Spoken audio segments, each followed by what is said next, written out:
The essay Letting Go by Atul Gawande and the accompanying documentary Being Mortal have offered us a poignant introduction to the agonizing situations that people often face with their healthcare teams in the face of devastating and life-threatening illnesses like cancer.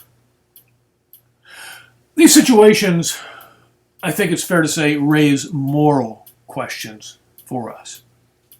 What ought we do in the face of such devastating illnesses? We wonder if fighting a disease or injury as long as we can, bringing every possible medical resource to bear, is something we are morally required to do.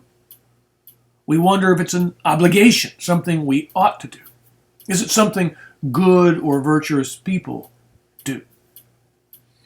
Or is letting go, as Atul Gawande phrases it, giving up the fight, withdrawing or withholding some potentially life-extending treatment, permissible in some situations?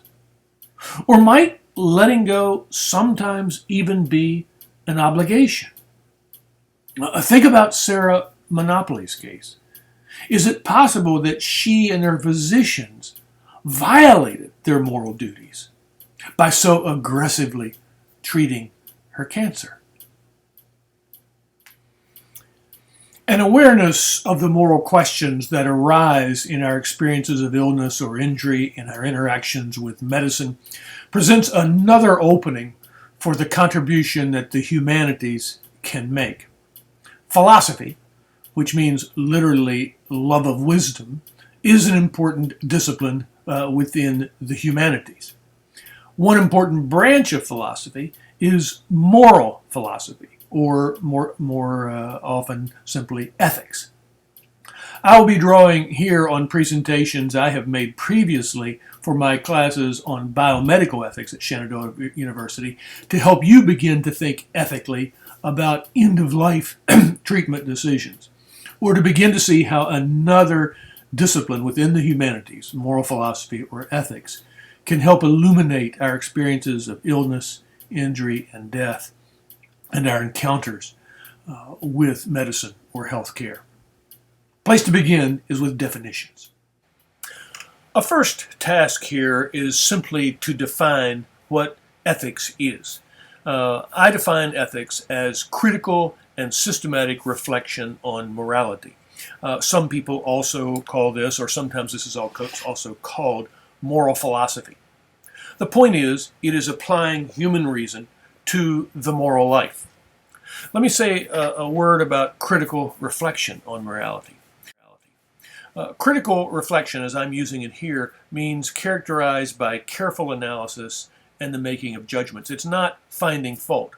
We use the word critical in a variety of ways. Sometimes we mean finding fault. But here I mean the word critical in the same way we use it when we say that we want you to become critical thinkers as a result of your college education. To be a critical thinker is simply to be systematic and thoughtful. It doesn't mean to find fault. You may be familiar with the word being used this way in terms of like music critics or art critics or movie critics.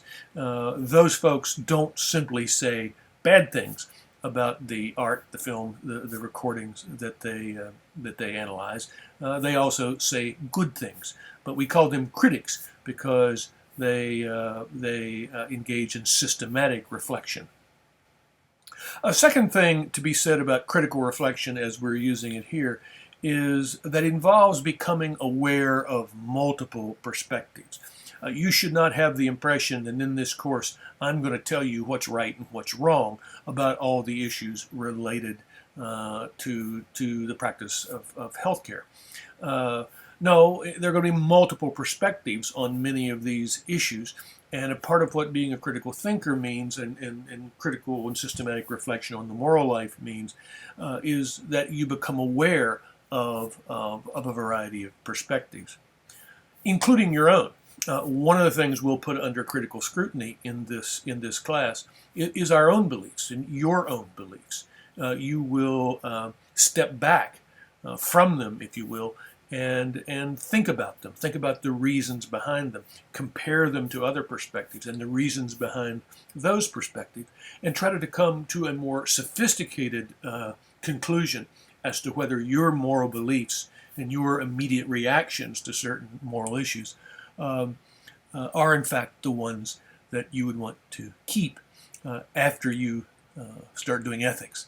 That is to say, after you start engaging in critical and systematic reflection on these issues. Ethics is critical and systematic reflection on the moral life or morality, but what is morality? Well, I think for our purposes we can use a relatively simple definition. Morality has to do with our beliefs or judgments about right and wrong conduct, good and bad character, and the ends, goals, and purposes that define a good human life. And then it's all the behaviors and policies and practices consistent with those beliefs or judgments. Now, I think if I had asked any of you to define morality, you would have talked about right and wrong conduct. But I think it's important to recognize that we don't just have a sense that certain behaviors are right and certain others are wrong. We also, unfortunately maybe, make judgments about people. We have a sense of what the characteristics are that define a good person. We have a sense of what it means to have virtue. At the same time, we have a sense of what it means to be a bad person, what characteristics we would call vices.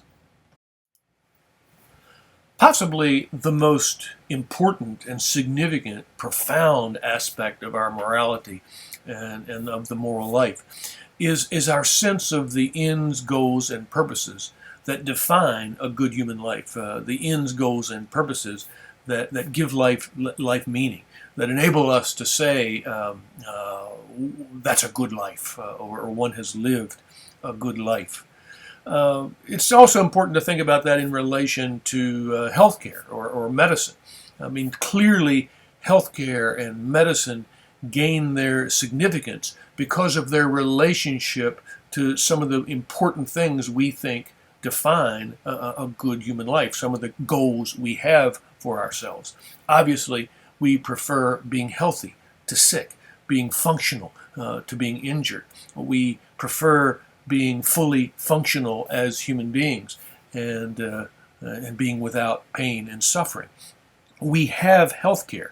Healthcare gains its meaning precisely in terms of the contribution it makes to those significant ends, goals, and purposes that we have for our lives. Putting this all together, then, we can say that moral philosophy, or ethics, is critical and systematic reflection on our beliefs and judgments about conduct, character, and the conditions that are necessary for making our lives truly good.